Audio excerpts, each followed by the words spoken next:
10, 9, 8, 7, 6, 5, 4, 3, 2.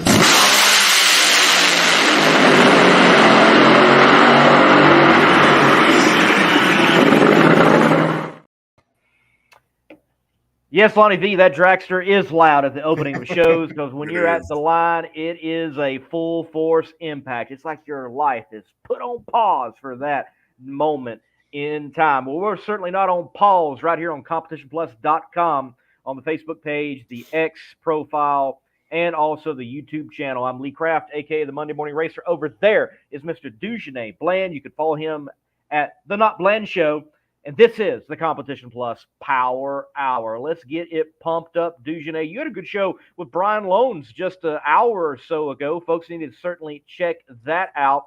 And later on, we'll be talking a little bit about Maddie Gordon winning her first NHRA race in regional action, along with Cletus and Cars there at Lucas Oil Indianapolis Raceway Park. I've got her tomorrow night, and we'll be talking one-on-one. But tonight, we've got an individual that certainly loves his Chi-Town because he's from there, and that is a firefighter from Chicago, Chris King, who happens to drive as well an NHRA funny car. Yeah, I'm looking forward to it. So much good stuff coming out on him in this debut here at Chicago. I'm really, really looking forward to it. Another car that's polished, that when they come out 100%, it's going to be right. And I think they're going to come in and kind of punch some people in the mouth a little bit. I think so too. And we have such a competitive field in funny car. Everyone that's coming out has got that shot to do just that, to play upset, to be a heartbreaker out there. And Chris King and his tenacity, ever since I first met him, he has been a tenacious individual. He has said he's going to get there. He is there, and he's continuing to make moves to be there more often. Off camera, talking with him just a few moments ago, some wheeling and dealing he has been doing to up that program. Certainly impressive what he's been able to do, and looking forward to them hitting the track for the first time in 2024 in NHRA Missions Food Trim, burning some nitro there in Chicago. And I hope that we see him perform exceptionally well. Me too. Like you said, he works hard and really is always nose to the grindstone, always looking to try to continue to find and refine what they're trying to do there. And like I said, there's nobody that's going to come out to a racetrack and be more polished than Chris King. That's right. Now, folks, you might see me side-eyeing over here. Now, why am I doing that? That's because I'm on X right now, and I am re-Xing. I guess that's what you call it now, right? Re-Xing, yes. Re-Xing this show onto my own Monday Morning Racer X profile. You all do that. Hit the like button, hit the share button, dive into that comment section because we're going to take a break.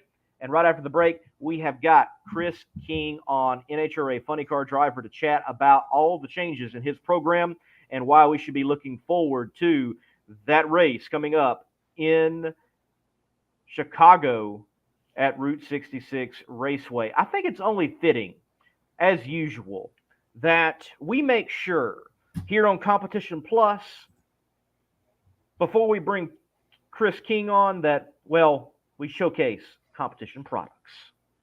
Competition Products, your source for hardcore engine parts for street, strip, and oval track. Our free catalog is packed with hundreds of product lines from the best-known manufacturers in the performance industry. Lowest prices guaranteed. Free shipping and handling on all orders over $149 in the continental U.S. Need expert advice? Our knowledgeable staff is just a phone call away. Competition Products, race parts sold by racers since 1970. And all recognize the King is on the Power Hour. Chris King, no stranger to the show. Once again, good to have you. How is it where you're at, man? You know, it's a little rainy and cold out here today, but, you know, everything's brighter when I get to talk to you, Lee. Good seeing Dugenais also on the show. It's great. And I can't tell you, every time I get on the show, pumping up my sponsors, Competition Products and Howard's Cams. It's great to do. And what's this? Oop, little sponsor plug. NGK. Love it. Love them.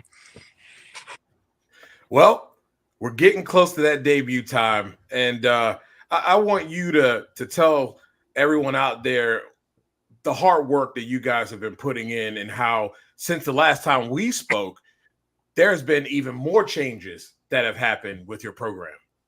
Yeah, it's I can tell you the hours of work that's been put into this car and program by my crew chief, Bob Peck, and myself on the back end, trying to finance and arrange parts and pieces and make things work. It's insane. The car has basically been tore down to the bare chassis. Every nut, every bolt, every weld, every wire, everything has been gone over, replaced, improved, and just made perfect and correct. And I can't thank Bob Peck enough for the work he's done on this car. I mean, he spends every night in the shop until 1, 2 in the morning, and then goes to work at DSR for his full-time job. So, I mean, it's just insane. The car's not quite done yet, but we're getting real close. Hopefully fire it end of this week, maybe in the weekend, and start loading it up Tuesday to head on the road Wednesday to get to Joliet and make our debut. Now, with that, the car is all new.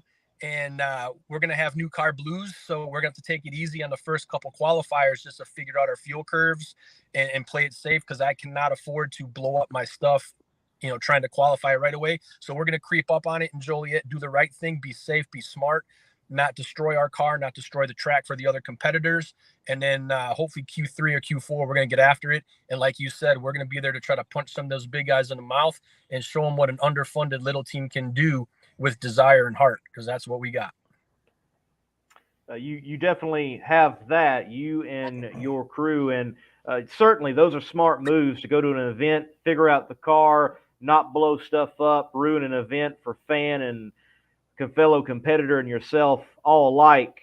But all of these smart moves that you're thinking of really are springboards from the smart move that your team is now in the hub of Brownsburg, so that someone like a Mr. Peck in Brownsburg can work on your program and still hold his job and move you forward as he's doing his thing.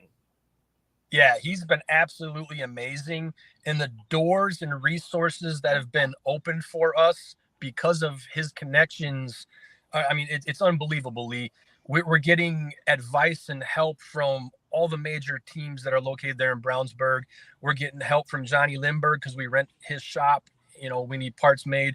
Nick is helping out with stuff. We got the Nitro Alley graphics. Randy's been helping us out. He's right there in Brownsburg. And then, of course, Alex Conway from, TSR.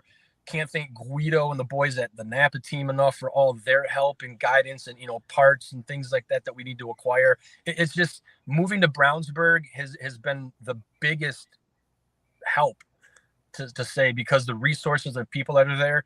And what's great is, I always talk about this, is like how big of a family the NHRA world is, because they're there to help me out. They know I'm a little low on funds, little low on everything that we need. So they want to help me, because we need cars, and the more cars we can get, the better for the sport it is. And it helps them, it helps us. And I'm forever thankful for them to give this guy the opportunity to even be in the same ring as them, and for them to help out. It's unbelievable.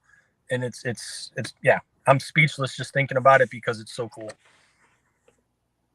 How's this help that you received kind of worn off, or should I say rubbed off on your crew? I'm sure there's a lot of pointers that can help and kind of refine that team kind of, I call it the offensive line mentality. Yeah, so like our crew is a bunch of volunteer guys that love racing. I don't have the money to have a paid crew, so I tried to take care of their expenses, their food, and their travel, all that kind of stuff. And when I can, I try to give them some money for their pocket, for their time. But we have a problem with consistency, because all the, full-time guys are with teams. So we're trying to get consistent guys to work on this car, commit to the full 4 or 5 race schedule that we have planned, and really get them up to snuff.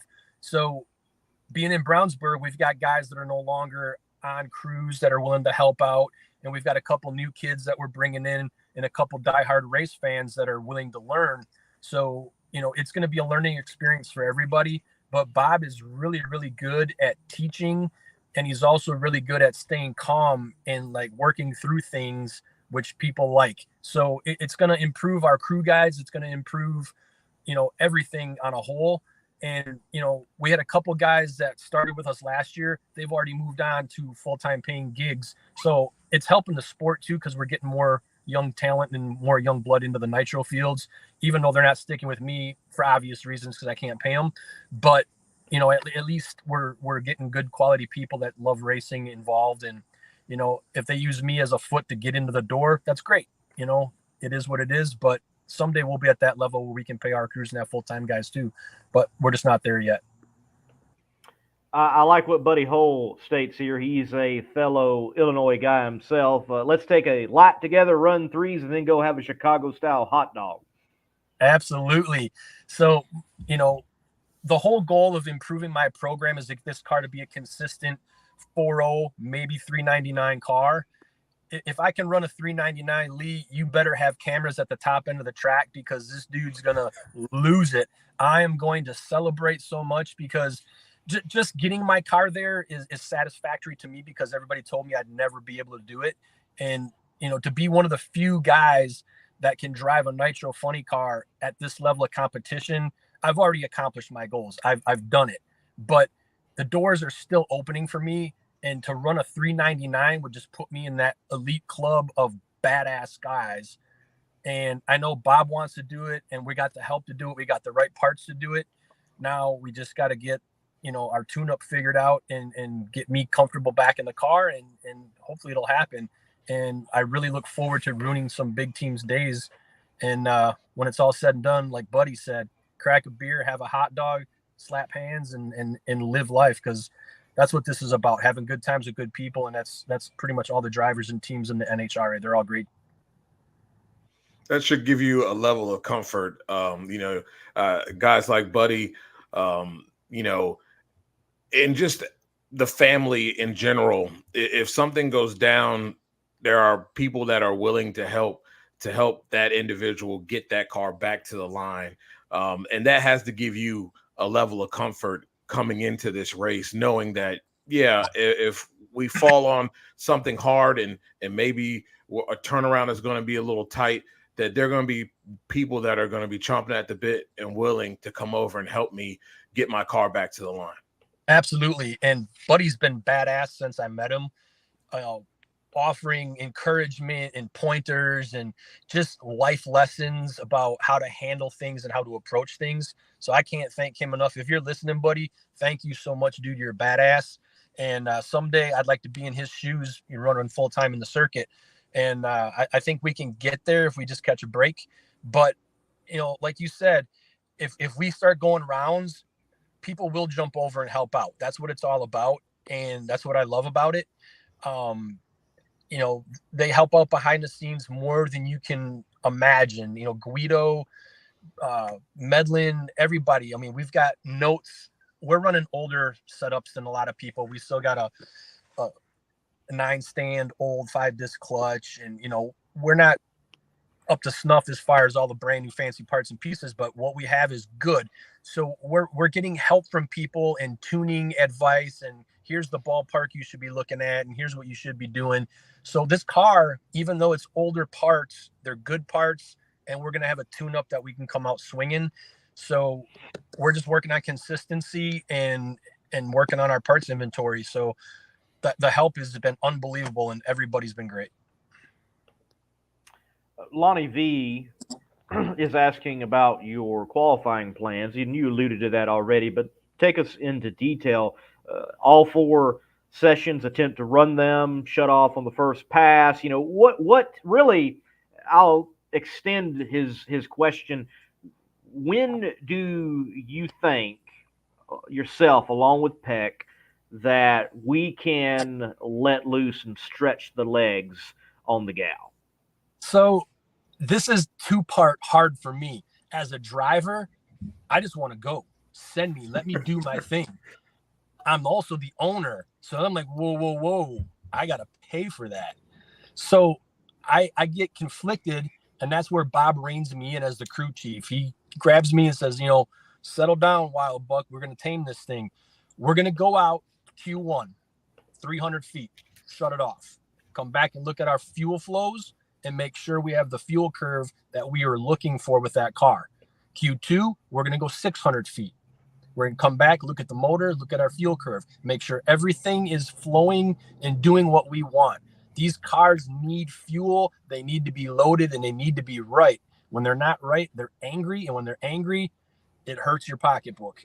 So we need to take this thing step by step and be smart about it, especially as me, the owner and driver. First of all, I don't want to be sitting in a fireball. Even though I'm a fireman, I'm comfortable around fire. I don't want to burn my car up. And second of all, I can't afford to do that. We do have limited parts and abilities, so we have to take it easy. So you may see us getting a little more aggressive Q3, and after Q3, we should have the data we need to go after it in Q4. And hopefully, we're sitting pretty good in the qualifying field that we can go out and make a monster pass, hit our career best numbers. The car does everything it's supposed to, and then we come back and we're in the show, get that qualifying money, and then hopefully ruin somebody's day in round one. I think you said you were going to race about 6 races. Is there a possibility that there could be more? So for sure, we're 100% doing 4. I would like to do 5 or 6. Ask Bob. He's got a little different idea. He's got he's got job commitments. I want to be out there as much as possible. And for an owner driver trying to come up in the NHRA, you need to be out there to be relevant. If you don't go to an event, you're not talked about, people forget about you, things happen and you miss out. I try to go to events even when I'm not driving, just to keep my face around there, keep in contact with people and keep my connections and stay relevant, because it's all about networking, meeting people, and you never know who you're talking to that could be the next big sponsor, the next big deal. I mean, I'm going to use my great friends, the Richards guys. If they weren't in Gainesville, they would have never met Randy Glade from Skag, and that deal for them, which has been a God bless for them, and they're great guys and deserve it. But that's how things happen. Right place, right time, right people. And I firmly believe, and if you come to my pit, you'll notice I talk to everybody and anybody. You want to ask me a question? I've got time for you. It doesn't matter if you're wearing holy jeans or a ripped up t-shirt or a flannel. It doesn't matter, because you're important to me, and you never know who you're talking to. You could be talking to a billionaire CEO. You could be talking to, the next great. You have no idea. So I treat everybody with respect and give them the amount of time that they deserve. And plus, I was in their shoes. I like drag racing. I was a fan. I was always on the other side of the fence looking in. And now it's opposite for me. So I'm trying to give back and do what I know the fans like. And they appreciate that, because I make time for them, because they are what makes NHRA. Without the fans, what do we got? Nothing. Absolutely correct. Without the fans, we have got nothing. And you certainly, with your wheeling and dealing as an owner and driver, have took the little something and turned it into more something. So talk to us about not just part overhaul and car overhaul and personnel overhaul, but some of the things that we don't tend to talk about, the very things that get the cars to the track, and what you've had to do wheeling and dealing wise. Yeah, so anybody that was familiar with my operation last year would remember that I ran my professional Nitro Funny Car team out of a 26-foot tag trailer. It was barely big enough to fit the race car in there, and it was certainly not big enough to bring spare motors, parts, and pieces that we needed. We got by and did what we could do with it. But over the offseason, Mike Bucher got a hold of me and said, hey, I got this big gooseneck trailer that's way too big for me, and I can't use it, and I need something kind of like what you have. Would you be interested in trading your little trailer for my big trailer? And I was like, well, yeah, no shit, I would love to. Let me come take a look at it. And I was like, well, maybe there's a catch. Maybe it's a piece of junk, maybe not. So I went out, met Mike in Ohio, and looked at it, and it needed work, but it was a project that I was willing to jump into. I'm very handy, used to be a general contractor. So Mike and I made the deal. I gave him my trailer and awning, and he gave me his trailer. So I brought it home, and I had to completely gut it for roof leaks and water damage. But I put time and labor into that thing and turned it around and made it to what we needed to improve our program. So we have a 44-foot gooseneck trailer right now, which is for sale if anybody's looking. And we're going to use that for Chicago and have it listed for sale. And hopefully I can sell that and pick up a 18-wheeler semi car hauler with a beautiful lounge and plenty of cabinet space to bring everything we need and enhance our program. I'm working that deal right now, and hopefully maybe by Norwalk we'll have that deal secured and have that nice hauler. So there's a lot of behind the scenes stuff. The parts and pieces, the car, the wraps, the bodies, oil, pistons. I mean, anything you can imagine. And as the team owner, I cringe every time Bob says, hey, we need this, we need that. It's like, oh my God, it's another check I got to write. Where am I going to get this money? But it's all stuff that it's needed. It makes us look professional, which is the goal. We may not be the fastest car, but we look like we belong there. And that's my goal, just to fit in and represent my sponsors the best I can and put on a show for the crowd. If that means doing a smoky burnout and getting smacked around by Buddy and the rest of the fuel funny cars, then so be it. But I'm out there and I'm going to make the best of it and get out smiling, because even losing, it's better than going to work and being miserable. So that's it. We're working hard. That's awesome to hear. And man, I'm looking forward to Joliet. I know you've put in a lot of hard work, and man, I can't wait to see you whack the throttle. Yeah, I'm looking forward to it too. I mean, it's been a long time in the making, and I was hoping to go out and test in Indy before we could come up here. It's so much work's been done, and we just don't have the time to go out and do a couple test hits. But we'll get there. Joliet might not be the best for us. We're going to try our best, but of course we're expecting the new car blues. But we will be going to Norwalk. We'll be going to Indy. We'll be going to St. Louis. I'm hoping to add Brainerd. But, we're going to creep up on it, do it the right way. And I think all the big teams will respect that, because any knucklehead can throw a car together and go out there and blow his shit up and look stupid, right? That's not what we're about. And that's not what the fans want to see. That's not what the racers want to see. And plus, it's dangerous. We want to be safe. We want to be correct. We want to be professional. And we want to represent NHRA like it needs to be represented. And we're going to do the right thing. Andrew has got a correct question, and I think you are obviously the right person to ask with what you have done, the work you've put in. What does the current landscape of NHRA look like for a smaller team? Do you feel left out not being in pro, big capital letters, pro, if you will? I know Lee and I have talked about this off camera pretty substantially. I do feel left out. I feel the little teams don't really matter to NHRA. We have to fight, beg, borrow, and steal for little bits of, PR or to be included in things. And it just seems like we get forgotten about and that we're not the priority for them.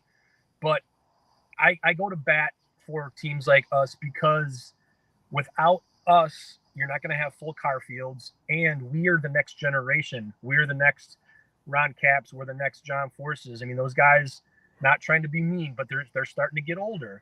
And guys can't drive forever, and things happen, and driver changes happen. But if you're not feeding the up and comers and helping these small teams with their programs and PR, that's the big thing. Just include us in the PR, include us in autograph sessions, talk about us a little bit on TV. And Lord forbid, again, Lee and I have talked about this numerous times. Don't bash us. Please don't bash us during the telecast. We're out there doing the best we can with what we have. And to say bad things about us or to make a comment about the team or the performance is just, I think, a shitty thing to do.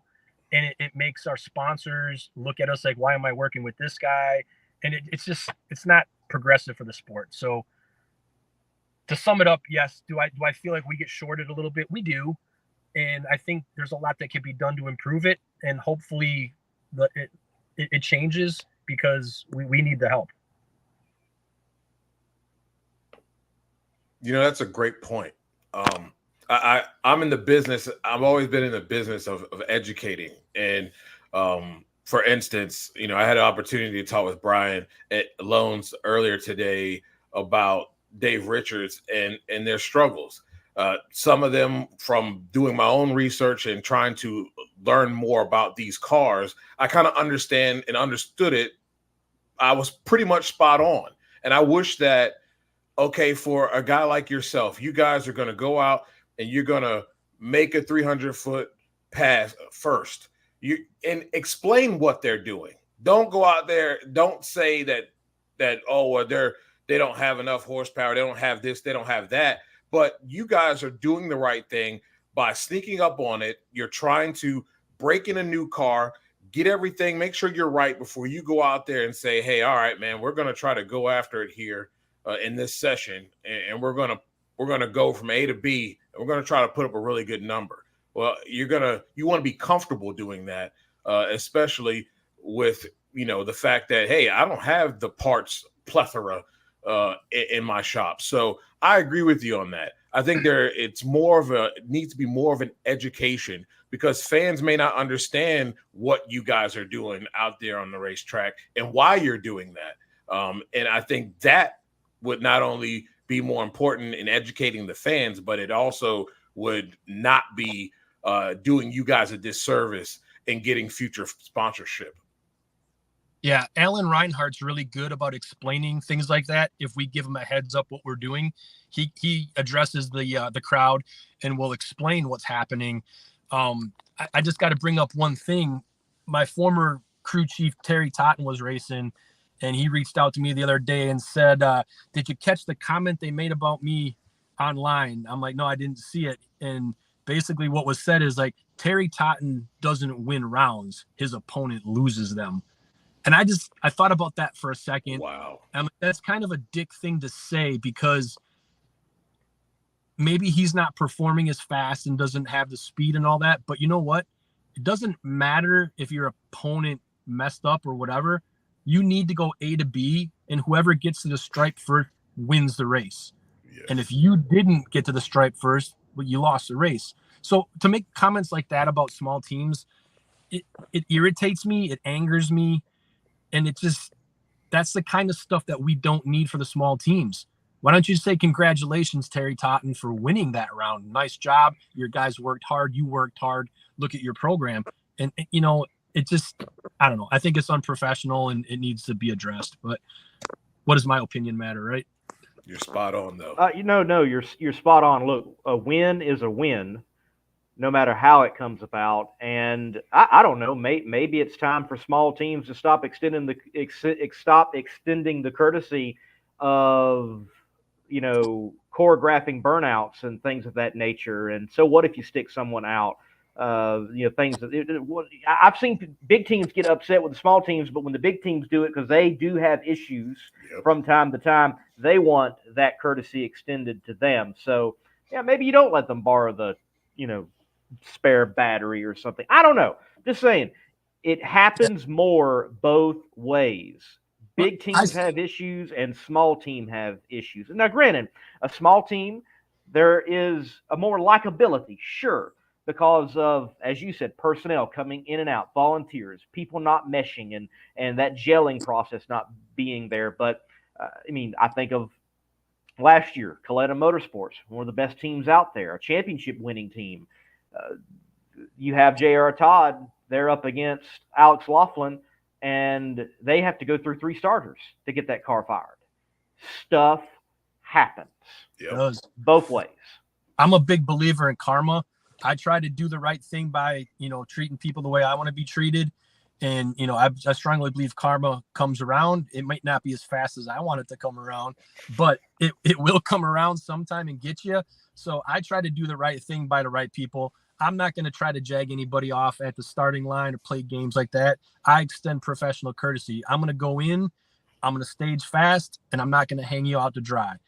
And hopefully people respect that as a driver. For me, I think I represent and have done pretty well for my limited experience.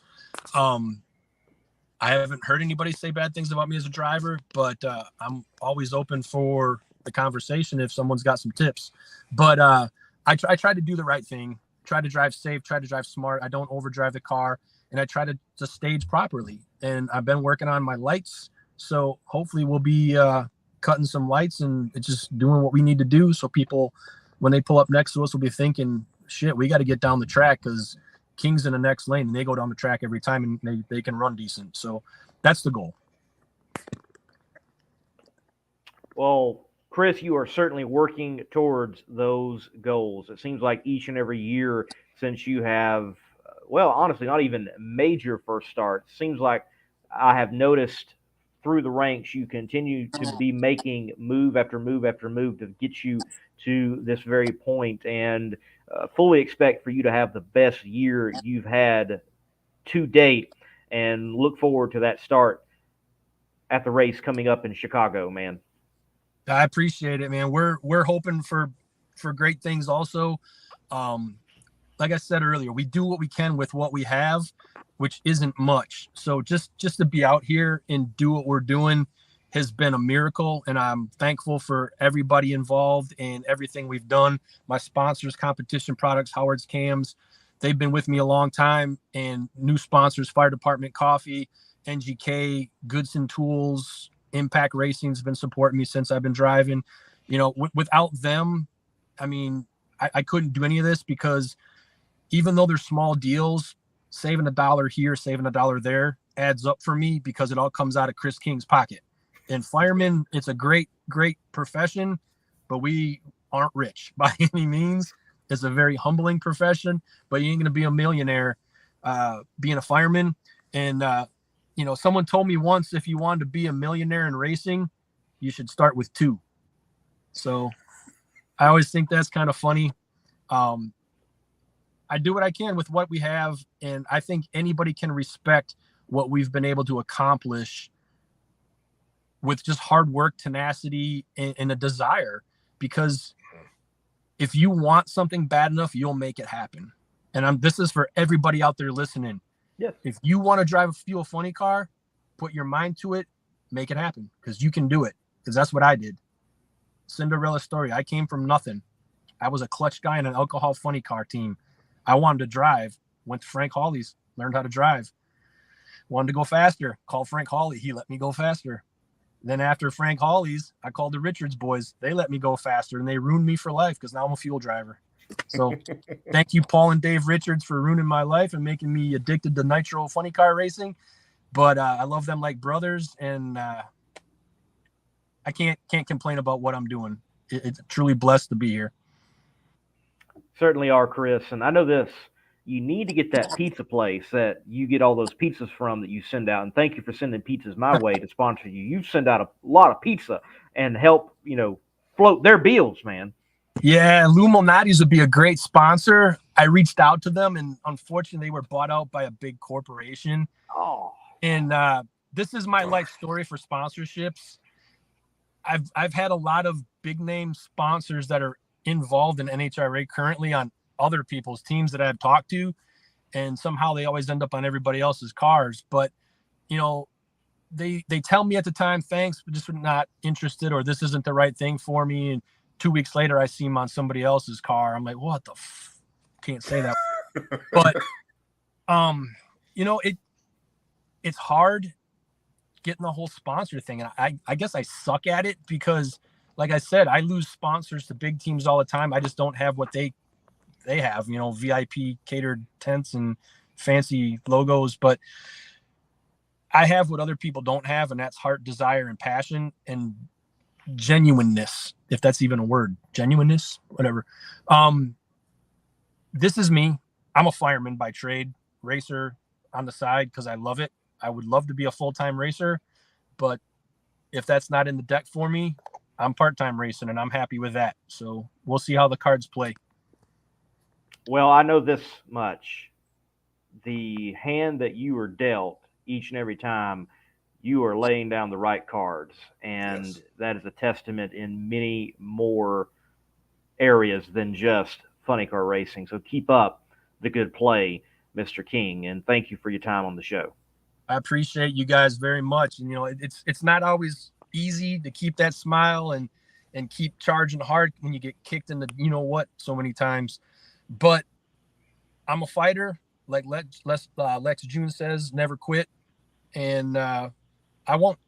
I'm going to keep going. And, someday if it falls apart on me, so be it. But at least I'm here doing it. I meet good people, got good friends like you and Dujanay, and it's awesome. So thank you for having me. Thank you for talking to me. And most of all, thank you for giving me the time to tell my story and always being cool to me, Lee. You've been phenomenal. Appreciate it, Chris. Have a good night, because it already is night there. Yeah, it's dark here. I'm going to go into Texas Roadhouse and have some dinner with the family. We lost my mother-in-law last night, so we've been spending a lot of time in Wisconsin and family dinners and just doing things like that. So, it's hard balancing everything, but they're all coming to the race. They love racing. They were down in Gainesville. We're going to run ribbons on the car. She passed away from ovarian cancer, so we're going to run ribbons on the car in honor of her, and hopefully the rest of the funny car field will honor us as well and run those same ribbons we'll have printed up. So, we'll keep fighting a good fight, do what's right, and life goes on. We'll honor their memory. Good deal. Indeed. Go enjoy some yeast rolls. There you go. Yes. I love them. Cinnamon butter. Folks, that was Chris King, driver of an NHRA funny car, doing it his own way and getting it done. I have to agree with Nicole Clark. She says Chris's honesty is so refreshing. I completely agree. Chris has been honest from day one on what he's doing, what he wants to do, what happens to him while he's attempting to do it. And that is completely refreshing in the world of, it's not just motorsports, it's honestly the world in general. When people have a platform, honesty is refreshing. And you might close some doors, but I feel like you'll open many more doors with said honesty. And by the way, folks, Nicole Clark has her own podcast. I believe it's Women Take the Wheel. And she had Maddie Gordon on before and after the win. Nicole, feel free to drop a link to that so people can hear that, your podcast with rising star in the NHRA already picking up her first win. Dujanay, when it comes to someone like Chris King in the economy of NHRA drag racing, where do you place their importance? It's at the top of the list. I've always thought people like Chris King, Terry Haddock, Jason Rupert, any of those part-time people, your Lex Junes, Doug Foley, they are very important to the makeup of the sport. They're very important to what goes on Saturdays and Sundays. And what has been incredible here in these last couple of years is that these individuals are not coming to the line pulling a Bruce Linton, going out here, laying down the first qualifying pass and oiling the racetrack down, or coming out and just doing a second burnout. Yeah, they come out, they're very well prepared. I think there are a lot of people, and I always talk about TJ Zizzo because that was the first person that I talked to that was part-time, but explained how they continue to work and always are working as if they are racing every weekend, and they come out and prepared. And these teams come out and they are prepared. They also understand their limitations. And they do things the right way, the safe way. And so what? The first time he goes out, Chicago, he might not make the field, but they learn something and get something together to where they have a baseline for the next time when they go out. I do believe he has a really good shot of making the field just by, the hard work that they put in and the fact that they understand where their parameters are. They'll find the baseline and they'll be able to get that bad boy to the other end and have an opportunity to crack the field. But they are super important to what this sport is about. And no win that they receive is given. They earn that win. Right. Because at the end of the day, you can go ahead and line up and say, oh my God, I'm racing Tony Stewart, or I'm racing Matt Hagan, or I'm racing Justin Ashley. But at the end of the day, I can tune it up and try to run what I know I can't run. I don't have a 670 here. I don't have a 675 here, but I got a real nice 680 I can run.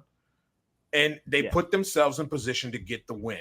And that's what's right. important. And it can't be understated. And look, when you take a program into focus and you look at what they're trying to do on a weekend, the goals for a Chris King or a Mike Booker in a leverage ride, or a Jake O'Patterney in a leverage ride, or Jim Campbell right now, the goals may very well be different than Ron Capps. Ron Capps, it's qualify number one and win the race, set low ET and be top on the speed chart. Okay. But for Chris, with them not having opportunity to test, it might be, look, guys, if we make the show, that's gravy. That is great. We're going to give ourselves an opportunity to turn a win light on, but we need to get this car right so when we go down the road to the next event, we can finally really sink our teeth in it and take that shot. So you've got to remember, on a race weekend, teams have different agendas. Yes, they all want to win, but you've got a plan in place that you've got to accomplish 1, 2, 3 before you can go on into the deeper numbers, quite literally, and turn on win lights. So when you see a smaller team come out, they want to turn on a win light, but they oftentimes leave the weekend and feel like they have gained in other ways that aren't quite as measurable in as simple as a green image on a TV screen. Right. All right. And, to your point, you brought up TJ Zizzo, Doug Foley. He red lights in round 1 at ZMAX. He red lighted because Doug's trying to get more out of himself on the tree, because he recognizes as a driver for a while he's been slower on the tree than many other individuals out there, and he needs to pick up his reaction time. So he was attempting the tree. He really didn't need it, though. He was the quickest EP car in his quad at a 373. The 2 other quickest cars were 376s. Yes. Part-time team. Doug Cook, Lance Larson, getting the job done. Indeed. I'm loving what I'm seeing out of these teams, and it makes hardship for these big teams. I mean, when you go out there, you hope that what you throw down sticks, because if there's any wisp of the tire, they're right there to take it away from you. And again, a guy like Doug Foley, that wasn't a slouch number at all. That was not a slouch number. So now that you've seen that in Chicago, he pulls up to the line and it's eliminations. That's in the back of your mind. I don't care what he did in qualifying, but they are capable of running that number. And man, that evens the playing field a lot, because now you keep the big teams honest. Certainly. Well, having Chris King on, we're going to run it again. They sponsor CompetitionPlus.com along with sponsoring Chris King, and that is Competition Products. Products from the NHRA funny car to your street rod. If you need to be competitive, it's going to be from Competition Products. Competition Products, your source for hardcore engine parts for street, strip, and oval track. Our free catalog is packed with hundreds of product lines from the best-known manufacturers in the performance industry. Lowest prices guaranteed. Free shipping and handling on all orders over $149 in the continental U.S. Need expert advice? Our knowledgeable staff is just a phone call away. Competition Products, race parts sold by racers since 1970.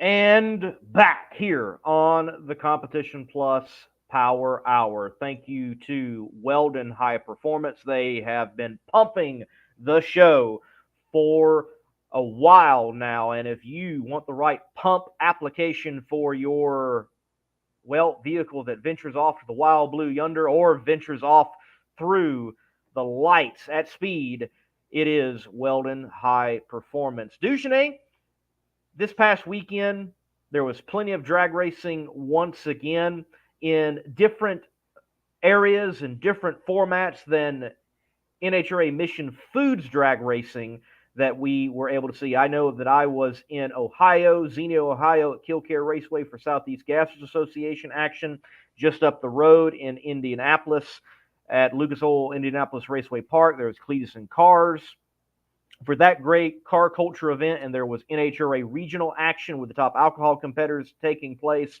And beyond that, drag racing happening from local track to local track. Yeah, so much good stuff going on.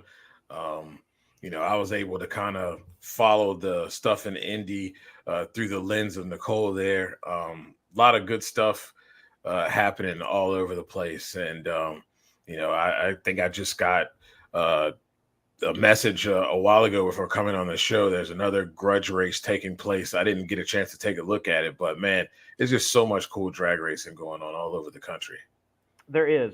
With the event that took place at Indianapolis Raceway Park, Cletus and Cars, big car culture event with Cletus McFarland being the big personality that he is. And it is great that NHRA drag racing is able to couple itself with that, and people are exposed to NHRA drag racing and seeing cars go quicker and faster than many of them ever experienced, and they're unfamiliar with NHRA drag racing. You and I, we look at a 380 at 320 and go, huh.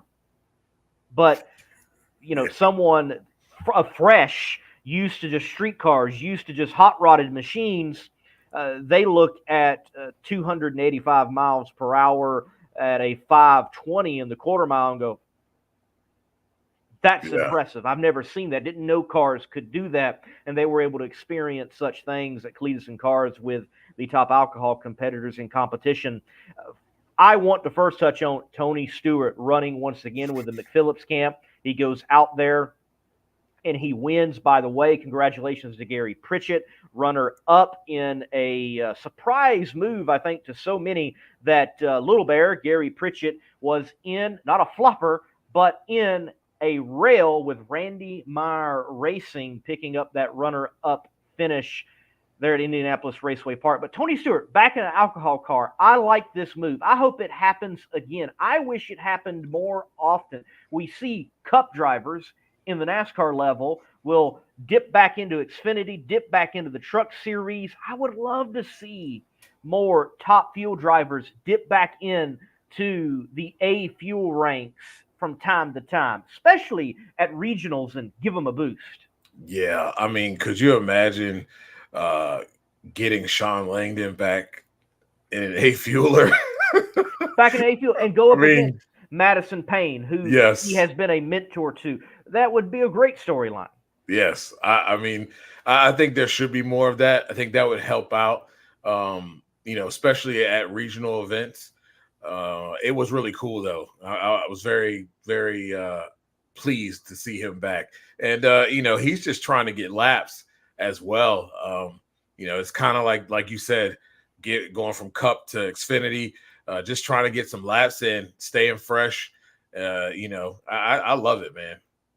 And, by the way, with Gary Pritchett, who, from what I understand, is not going to be running for a world championship in the A fuel ranks. Tony Stewart, who is certainly not running for a world championship in the A fuel ranks. those cars making the final round, gobbling up some points from other competitors who are running for world championships, makes it interesting already this early in the year, and certainly it might have an impact later on down the road for the Top Alcohol Dragster World Championship. Someone that I think we all have to eye, though, that may be a world champion even in her first year by the end of 2024. That's Madison Gordon in the family hot rod that won the world championship last year with dear old dad piloting it. She picks up her first ever NHRA Top Alcohol Funny Car win, and I think she did it right. It wasn't a national event win to begin with, but a regional win for Maddie Gordon on a big stage. Yeah, I knew that win was coming. She was knocking on the door of it. The equipment that she has, second to none. But again, the girl can drive. Yes. And there's no doubt about it. I think this is now the floodgates have opened. And, A Fuel Funny Car, beware, because there's more of those little Wallies to come. She's going to be knocking them down. It's going to be fun to watch. Her first regional ever, the one that took place at Firebird Motorsports Park earlier this year, the same weekend that you had the divisional regional action at Belle Rose, No Problem Raceway. She went to the final round, and the margin of victory for Brian Howe in that race was insanely small, smaller than the Cup race and the Xfinity race that were photo finishes. So you have her already showcasing first NHRA points earning race that she is going to be a serious contender in the NHRA this year and years to come. That national event win, it is going to be certainly, I believe, this year without a shadow of a doubt. We have Bobby chiming in with Competition Plus TV and does remind us Racing Action was at No Problem Raceway. Yes. They were making up the rain delayed and moved race of the Sports Nationals, where the sportsman racer can go and earn a big NHRA Wally at what effectively feels like a divisional. Larice Motorsports Insurance, a big backer behind that. They had a lot of cool programs going on with people able to earn some extra bucks here and there for cool things. But in Competition Eliminator, he mentions that Chase Williams picks up the win. And Dugenais, I last week was an interesting show. Steve Johnson was supposed to be on, didn't have him. You weren't on. I'm glad you're feeling better. Had to do the show by myself, and Ricky has technical difficulties being a bit tricky for me while live, but Ricky Smith, I got to say it again, such a cool moment that he wins in a pro mod in Competition Eliminator at his home track, effectively ZMAX Dragway in NHRA competition at a national event. Folks, if you have not heard that interview, and I don't mean it just because I did it, but just because it's Ricky Smith, the legend that he is and what he was able to accomplish, such a cool deal. Yeah, that was super cool. It makes that whole thing, like, that whole category confusing. We call it that, but man, that was so cool. How many times could you dial that up and that happen? Probably not that many. I think it also, there are a lot of pro mod racers that run their mouth about how bad they are, but few of them are going to show up in another class like that and win. That's true. I think it goes to show you how darn good of a drag racer Ricky Smith is. Yeah. He went and did it on a different format. He took the basic principles of whatever you need to win, whatever class it is, if that is Pro Stock, Mountain Motor Pro Stock, Pro Mod, whether it's back from the 70s all the way up to now, and got it done. Yeah, not too many people can do that. No. Not too many people can do that at all. People talk a lot of talk, but he's the only man that I know that can walk the walk. That's right. That's right. Like, the only thing he hasn't beat is a monkey. Yes. Apparently that's it. Yes. Apparently that's it. Folks, dive into the Competition Plus Legend series, and you can figure out more about that, or maybe go check out that episode with Roy Heel and Pat Musey and Ricky Smith sitting down, and you'll get all the clue in you need on that comment. Dugenais, what did you happen to see from the Sega event at Killcare Raceway over the live wires of social media from Saturday to now? I saw a couple of the cool cars. I wasn't one. Dude stayed in it, and I'm like, I can't believe he stayed in it. He got close to the block, missed the blocks. It's waving around, and he just keeps driving. I mean, you're talking about Adam Lohorn and the Rod Slinger. It's a Falcon. That thing's cool, man. I believe it's a '63 Falcon. And Gasser as Gasser can be, obviously, and he loves. Look, he's just having fun. I don't think he is even concerned about turning wind lights on. He actually chimed in on that video. That video is on Monday Morning Racer, and said, "I was hoping to do a bigger wheelie because oftentimes he stands it on the bumper, like literally on the bumper." And he's out there just having fun, putting on a good show. Does great burnouts, dry hop, everything, just bringing it back to how it was. And such a good time out there. And that certainly is the Southeast Gassers Association. They know how to have a good time. Serious competition, though. I want to give a shout-out to Killcare Raceway. A lot of tracks would have gave up Saturday, but they got out there. Dugenais, it is pouring. It is pouring. And the poor man is huddled on the tractor, already trying to get water as much as he can off, knowing that it's going to go away. Sun comes out, licks everything up. They get the track dry. We go back to racing and are able, even after a 2.5 hour delay, to get that event in. Congratulations to Quayne Stott. He picks up the win in A-Gas, the old IHRA Pro Modified champion and car builder and racer. Got it done and pulled a lot of tricks out of the bag, too. Yeah. Man, it's some good stuff. I just love the cars, the different styles. There's so many different things. And to your thing, that's a really cool track. It seems like looks like it's kind of a throwback. It's an intimate setting right there. It's where classic racing, just takes place. You know what I mean? Really cool stuff there. Good crowd, too. Before the rain did come, with the threat of rain to come, there was still a good amount of fans that showed up. So to the Ohio fans, thank you for showing up, and you showed out. And for those of you that had to leave, I'm sorry. For those of you that left, thought the show was over, it wasn't. But you can see the A-Gas eliminations on the Monday Morning Racer YouTube channel. Got that up there now. But it was stellar racing all across the board at the Southeast Gassers Association event that took place at Killcare Raceway. If you have not seen a Sega race, you have definitely got to do that as a drag racing fan. You will not be sorry. You might even send me a thank you card. Yeah, it's some fun stuff, man. It's like I said, it's one of those things where it takes you back in time. Just good old classic drag racing. For sure. Well, we already have our guests booked for next week. It is rare, and I'm so thankful. Yes. And I dare almost not even say anything of losing our guests, but I'm going to go ahead and say it.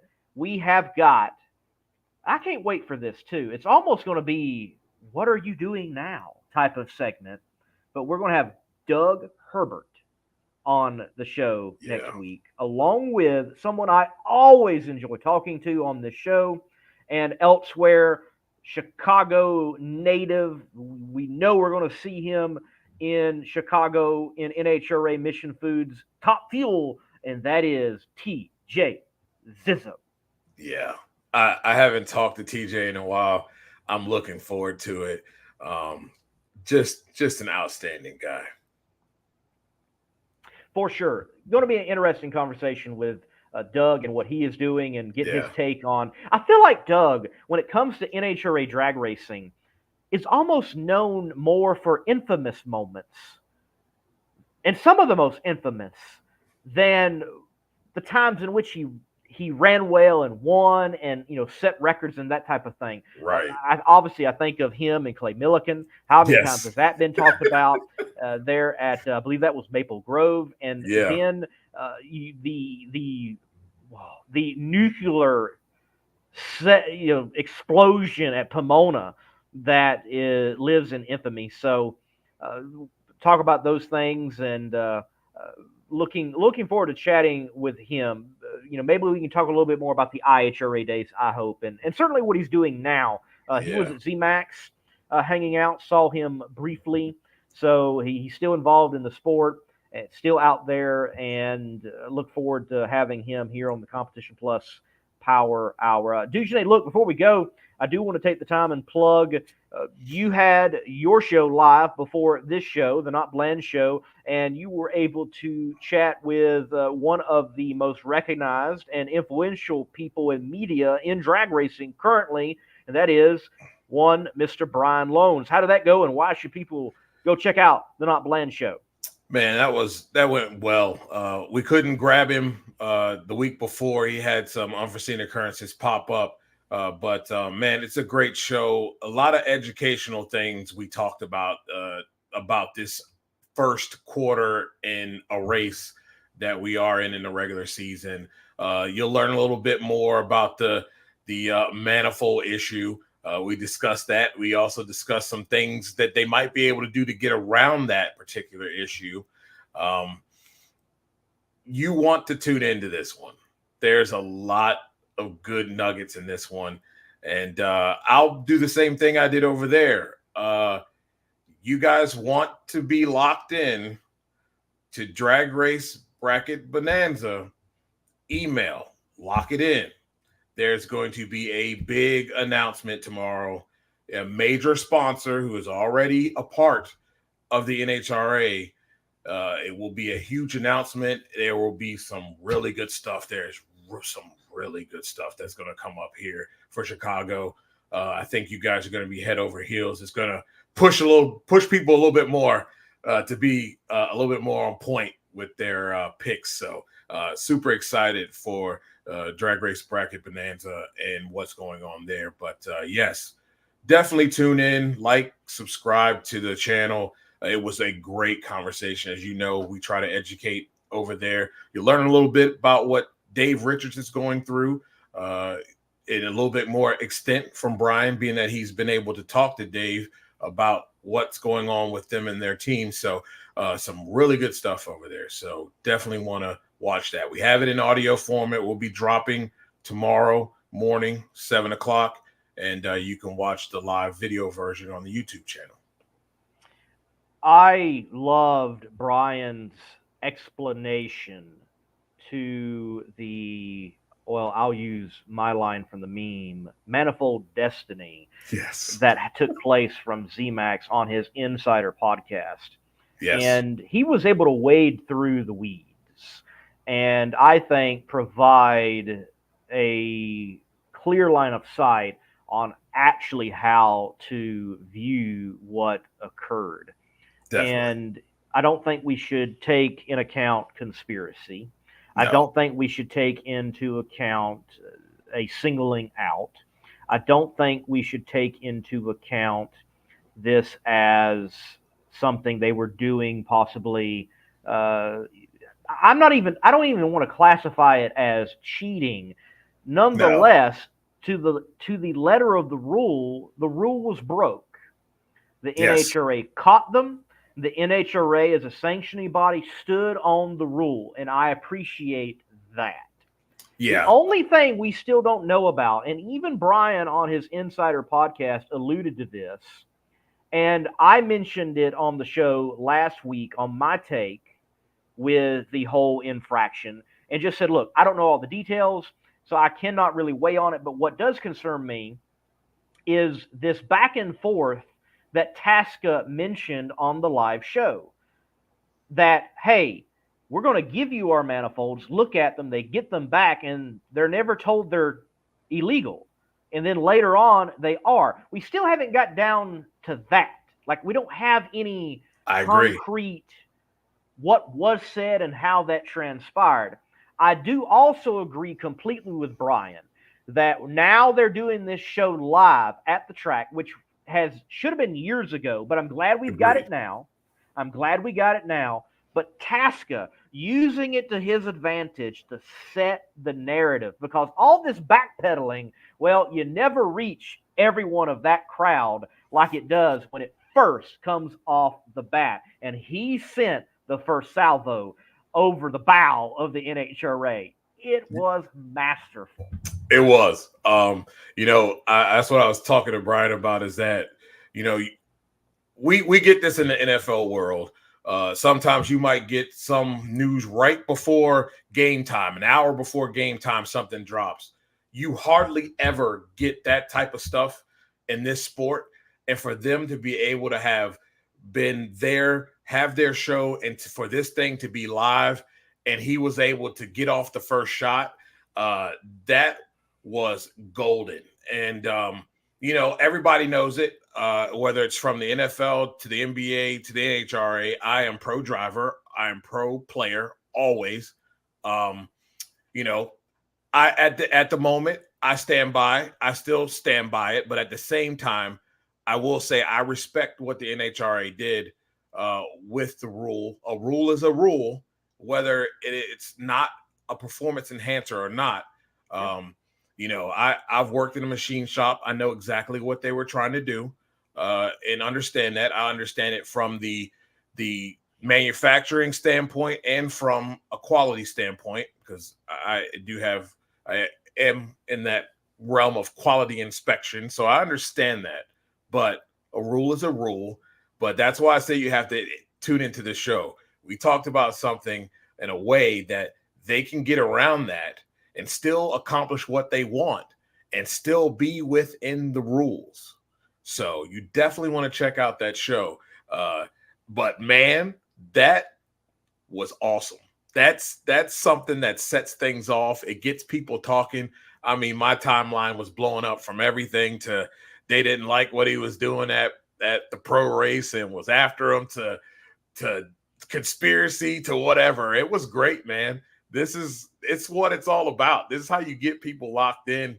And he did it. He threw the first grenade. You know what, Tasca, he sold T-shirts. That's what he did. Yes. He worked it all out. People have become more of a Tasca fan. He set it up. He's no longer the heel out of New England. He's the baby face. Yes. And the NHRA is the heel. Yes. That's what he's done. That's what he has set up. Masterful move. And they can continue this narrative. And you know what? The NHRA ought to embrace it. I agree. Something that I think that needs to be done is there needs to be more clarity, more I've got the word on the tip of my tongue there, but they need to be more open about these issues. I need to see parts, and I need to see what you are disqualifying and why.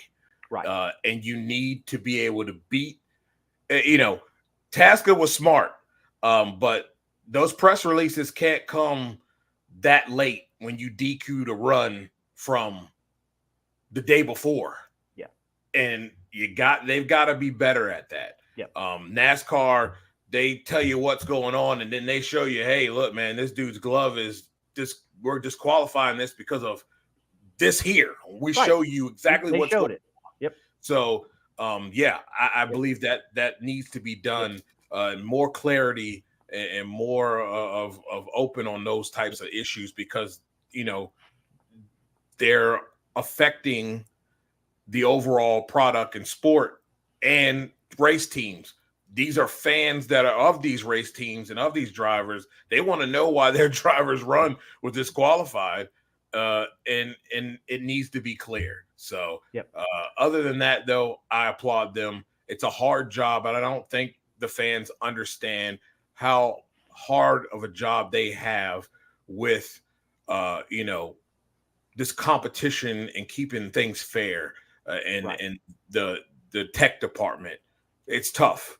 A lot of things going on that, they have to manage. So, and it's not like there's a lot of people doing this either. So, I applaud them for standing on a rule that is a rule, because if you let one thing slide, then other race teams will say, well, let's see what we can get away with. And then those things are actually performance enhancing things that they're trying to get away with. So it is a slippery slope. Yes. Yes. I do want to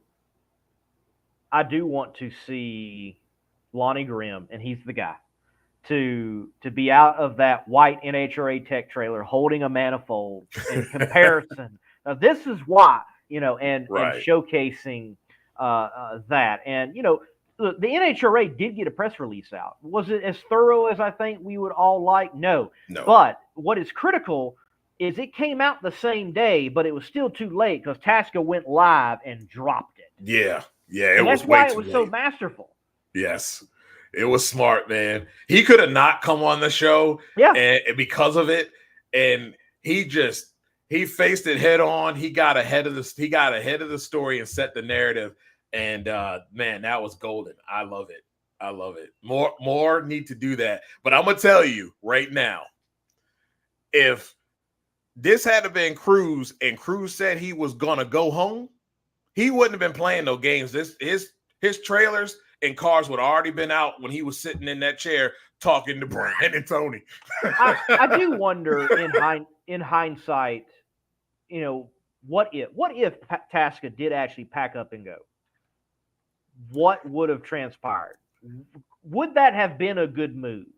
Would it have been a bad move? And I don't have the answers. I mean, because it is a what if, but yes, we haven't seen something like that out of a professional drag racer since, well, I'm not sure. It would have to, I would argue it would have to be something back in the 80s, such like a as Don Garlits type thing. The funny cars banding together and not showing up and all that type.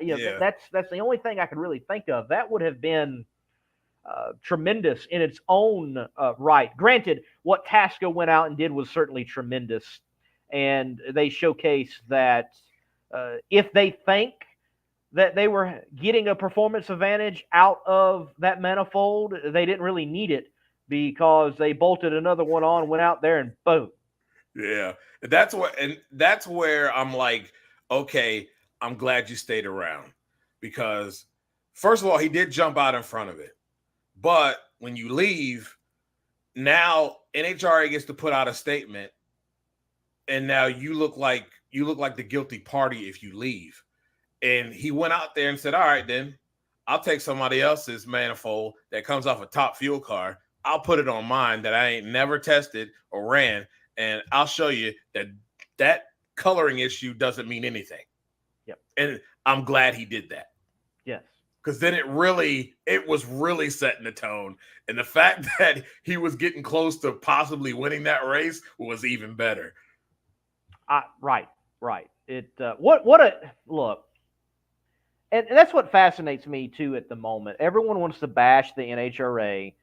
I see moments like this as yes, because we're talked about that much more. Look, the controversy is we're talking about it. We're 2 weeks removed, basically. Yeah, and I applauded Brian and the crew for bringing, because at first I'm like, all right, this is old news, but then I with a little help from others, I thought about it, and I'm like, yeah, the fans don't know what was going on in Pro Stock Motorcycle, but this has been going on since Gainesville. Right. I was talking to Eddie and the guys in Gainesville about this issue, and it just kept blowing up and blowing up and blowing up. This is the best thing for the class. Now fans are vested because now they know what's going on. You know what I mean? And it's still going. So this is great for their class. And all this type of stuff is great for the sport. It brings eyes that normally would not pay attention because there's something controversial going on. It draws them in. And yeah, fantastic stuff. Certainly is. Now, this weekend, there is not that much racing action that I know about. If you know about some racing action, please put it in the comment section. We'd love to hear about it. I do know that Extreme Top Fuel, they're going to make their way to Rocket City Dragway, a.k.a. Huntsville Dragway, there in Huntsville, Alabama. I will be there and covering those front engine dragsters burning the pop nitromethane down as land rockets there in Huntsville, Alabama. Looking forward to that this weekend. And may we also say Happy Mother's Day now to all the mothers. Yeah, good stuff. I'm looking forward to that. I'll be tuned into the channel. That anything you say extreme and then add nitro to it, it's got to be good. So, yeah. And Sean, I agree with you. That was the whole thing. It does. If you leave, it looks bad because now after the release of the statement, it's a slippery slope. It kind of does incriminate you a bit. So yeah, I'm glad he stayed for sure. And he did win, Lonnie. He did win the Too Fast, Too Tasty. He did. He had a great weekend. He had a great weekend. And he's going to sell a lot of T-shirts from here on out. Yes. I know they posted it, but were they real about selling the colorful manifold T-shirt? Was that a real? I thought it was real. Okay, I hope it is. Yes. Yeah. Yes, I hope it is too. Yeah. We need hundreds of those. I hope that's in his little hut at the next race. Yes. I hope. Yes. I love it. Yes, keychains, miniature manifold keychains of different colors. Yeah, yes. I mean, we can go on and on. We can go on and on. It's great. It's great. He's got to capitalize. Good for Tasca. Yes. NHRA might not like it, but work with it. Roll with it. Okay. Yes. Let's do it. Let's do it. Well, what we're going to do right now, we're going to end the show. Dujane, been a pleasure. Good to have you back on. Missed you last week for sure. Folks, missed you guys follow too. him at Not Bland 21, the Not Bland Show, YouTube, Facebook as well. I'm Lee Kraft, aka the Monday Morning Racer. Just search Monday Morning Racer. You'll find me on just about every platform, and you need to be following the place where you can believe what you read on the internet for drag racing. That is competitionplus.com.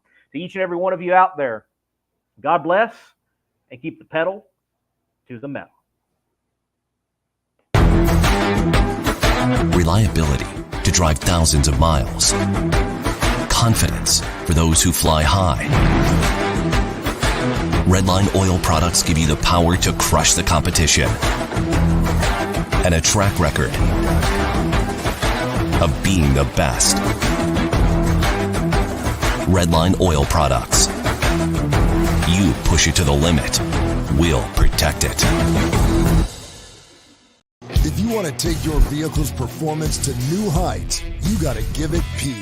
Like our original equipment technology, antifreeze, and coolant. Our formulas match the vehicle manufacturer's technology requirements so that we have the perfect match for every vehicle.